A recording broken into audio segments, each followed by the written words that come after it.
Ils sont une trentaine d'anciens chercheurs qui seraient en situation d'abandon de poste.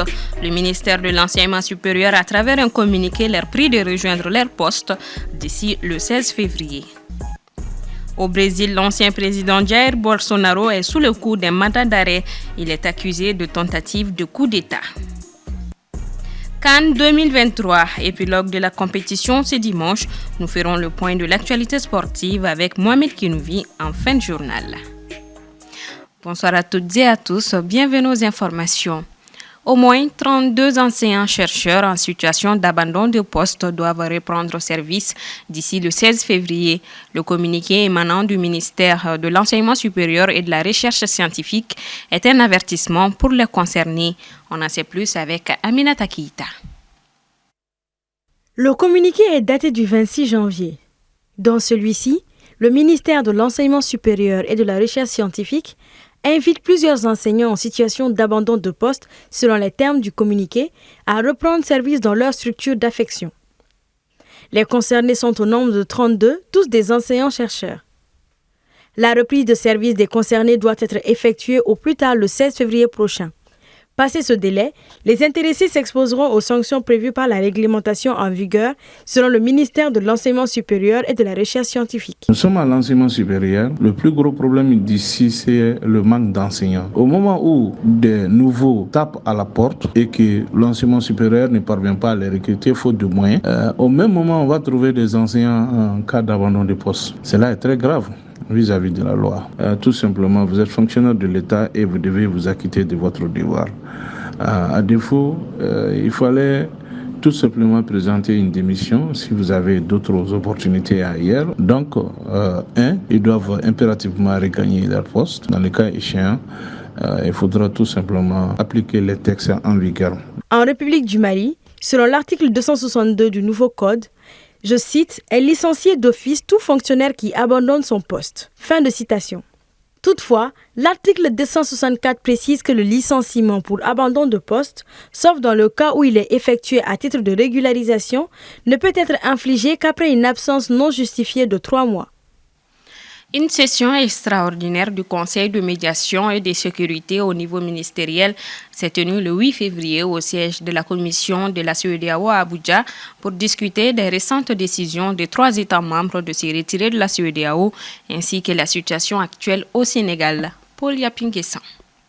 Le Conseil ministériel de médiation et de sécurité s'est réuni en session extraordinaire ce jeudi 8 février 2024 à Abuja au Nigeria. L'objectif de cette section est de permettre aux États membres d'engager des discussions sur la notification officielle de retrait reçue du Burkina Faso, du Mali et du Niger et d'examiner les conséquences potentielles.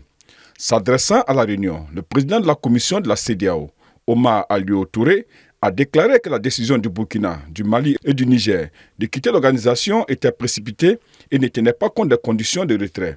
Et de souligner que les événements qui se déroulent dans la région constituent une menace pour la paix et la stabilité politique de la communauté ouest-africaine. Le président du Conseil de médiation et de sécurité et ministre des Affaires étrangères du Nigeria, l'ambassadeur Youssouf Maitama Touga, a déclaré lors de la cérémonie d'ouverture que cette décision avait suscité une inquiétude considérable dans la région et au-delà, et qu'il est donc temps de trouver des solutions aux défis présentés par cette décision. Les 3 pays ont annoncé le 28 janvier qu'ils quittaient la CEDEAO et ont envoyé des notifications formelles à l'organisation le jour suivant. Sur la situation au Sénégal, la communauté économique des États de l'Afrique de l'Ouest se dit préoccupée par les événements suite au report de l'élection présidentielle. Excellencies, while we were preparing for this MSC session, another worrying development emerged in the Republic of Senegal. Consequently, an additional memoranda has been prepared on the situation in the Republic of Senegal for Your Excellency's consideration. Le président Patrice Talon était face à la presse nationale ce jeudi 8 février 2024. Il a brièvement abordé la situation politique tendue actuellement au Sénégal après le report de l'élection présidentielle par Macky Sall. On observe aujourd'hui que le Sénégal aussi est en difficulté. Et ce qu'on observe au Sénégal qui est regrettable est de nature aujourd'hui à nous interpeller sur le rôle des communautés auxquelles nous appartenons. Est-ce que la CEDEAO, l'UMOA, cette fois-ci, doit condamner ou non? Sur la situation au Niger, Patrice Talon a expliqué que les sanctions imposées par la CEDEAO à ce pays n'étaient pas censées durer dans le temps. Le président Talon pense qu'il est temps de lever ces mesures. Je suis pressé d'enlever les sanctions. Ça parce que ça pose des préjudices graves au Bénin. Non. Et je veux que les Béninois le sachent, ça. Ça cause des préjudices au Bénin, c'est sûr. Mais ça cause plus de préjudices au Niger qu'au Bénin. Nos frères nigériens souffrent plus que nous de ce qui se passe. Et ce sont nos frères et sœurs. La CEDEAO des peuples n'est pas en difficulté. Il n'y a aucun problème dans la CEDEAO des peuples. C'est au niveau de la conférence des chefs d'État, au niveau de la commission de la CEDEAO aussi bien de l'UEMOA qu'il y a un problème. Cette réunion, dit-on, est préparatoire à la rencontre des chefs d'État et de gouvernement de l'organisation dont la date n'est pas encore connue. Le Conseil encourage la poursuite du dialogue, de la négociation et de la médiation pour résoudre les problèmes légitimes soulevés par les 3 États membres. L'ex-président brésilien Jair Bolsonaro est interdit de quitter le pays après avoir été visé jeudi par une vaste opération policière. Cet ancien président d'extrême droite du Brésil est au cœur d'une enquête pour tentative de coup d'État. Les détails avec Djeneba Samaki. Jair Bolsonaro est désormais interdit de quitter le territoire brésilien, c'est après avoir été visé jeudi 8 février par une opération policière dans le cadre d'une enquête sur une tentative de coup d'État ayant culminé avec les émeutes du 8 janvier 2023 à Brasilia.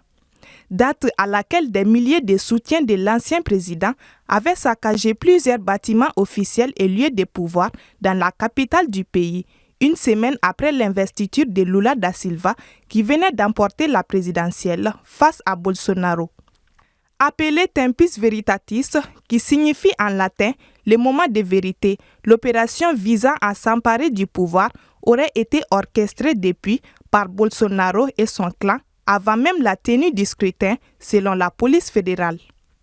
Soupçonné d'avoir joué un rôle clé dans cette tentative de coup d'État qui a eu lieu il y a exactement 1 an et 1 mois au Brésil, le voici contraint de remettre son passeport aux autorités dans les 24 heures, selon des informations publiées par son avocat sur X. L'intéressé a dénoncé une persécution implacable. La police fédérale a annoncé dans un communiqué avoir effectué 33 perquisitions et exécuté 4 mandats d'arrêt dans le cadre d'une enquête sur une organisation criminelle qui a pris part à une tentative de coup d'État pour obtenir des avantages politiques avec le maintien du président de l'époque au pouvoir. Le président en question est M. Bolsonaro, battu en octobre 2022 dans sa tentative de réélection face à Lula. Cette opération de grande ampleur, qui vise également d'anciens ministres, des généraux et des proches collaborateurs de Bolsonaro, resserre encore l'étau judiciaire sur l'ex-dirigeant d'extrême droite 2019-2022, cerné par les affaires depuis qu'il a quitté le pouvoir. Selon la presse brésilienne, 4 généraux ont été ciblés par l'opération de jeudi, comme l'ancien ministre de la Défense et candidat à la vice-présidence aux côtés de Jair Bolsonaro et l'ex-ministre du cabinet de sécurité institutionnelle. La semaine dernière, l'un des fils de l'ex-chef d'État avait été visé par une autre opération policière dans le cadre d'une enquête pour espionnage illégal pendant le mandat de Jair Bolsonaro. La police évoque une tentative de disséminer des soupçons de fraude sur les élections présidentielles 2022 avant même la réalisation du scrutin pour légitimer une intervention militaire. Actualité internationale toujours, dans une interview accordée à un confrère américain, Vladimir Poutine a déclaré que la défaite de la Russie en Ukraine était impossible. Il dit exclure une invasion de la Pologne ou de la Lettonie. Nous vous proposons d'écouter une partie de cet entretien. До сих пор шумели, кричали, надо добиться стратегического поражения России, поражения на поле боя. Ну, теперь, видимо, сознание приходит, что это не просто сделать, если вообще возможно. По моему мнению, это невозможно по определению. Этого не будет никогда. Мне кажется, сейчас осознание этого пришло и к тем, кто контролирует власть на Западе. Но если это так, и если это осознание пришло, подумайте теперь, что делать дальше. Мы готовы. Только в одном случае, если со стороны Польши будет нападение на Россию. Поэтому, почему? Потому что у нас нет никаких интересов. Ни в Польше, ни в Латвии, нигде. Зачем нам это?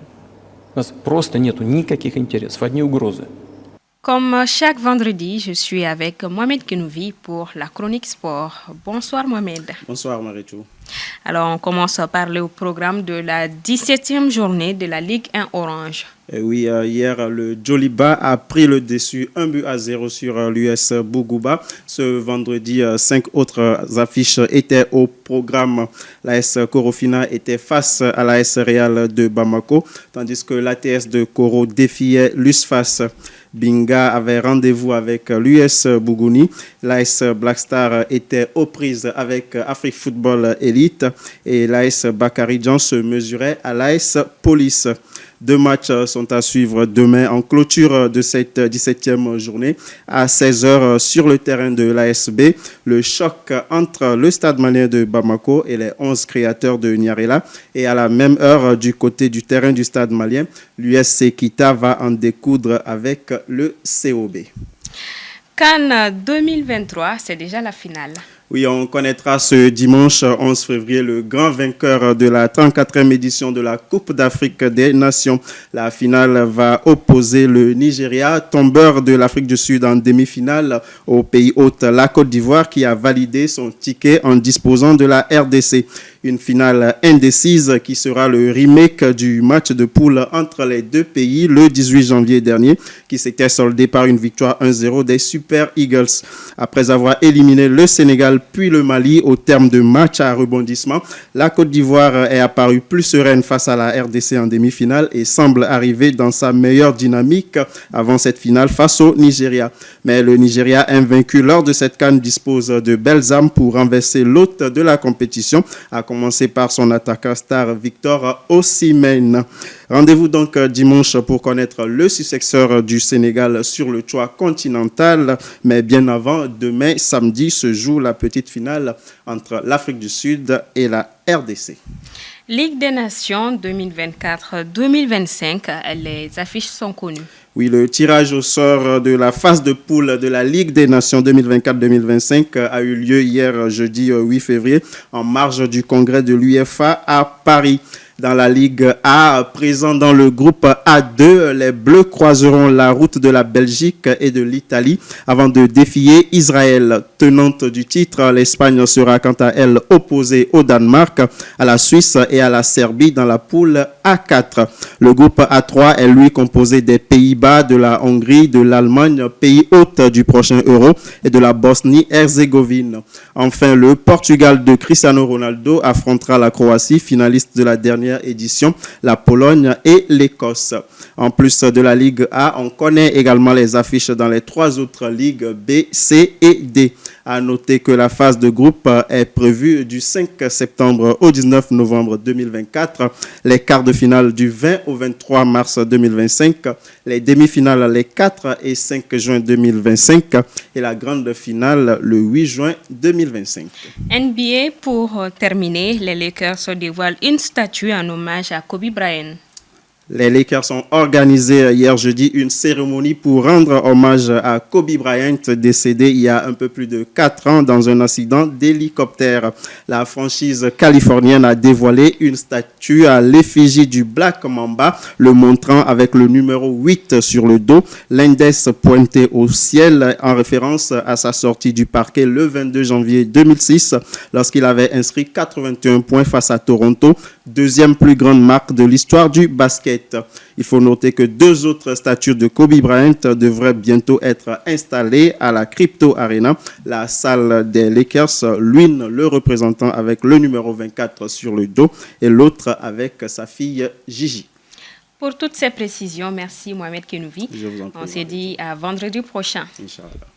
C'est ce qui referme ce 1945. Merci à vous de l'avoir suivi. Bon week-end à toutes et à tous.